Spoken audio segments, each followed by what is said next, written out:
اگر تم دل کو مضبوط رکھو اور نافرمانی سے بچتے رہو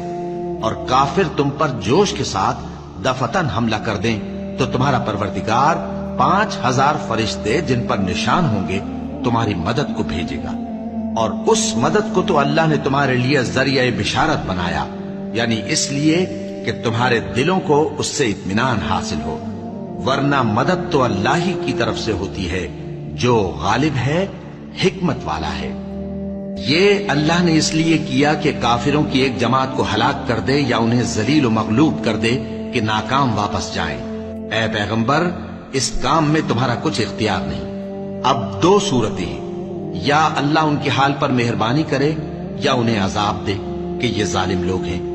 اور جو کچھ آسمانوں میں ہے اور جو کچھ زمین میں ہے سب اللہ ہی کا ہے، وہ جسے چاہے بخش دے اور جسے چاہے عذاب کرے، اور اللہ بخشنے والا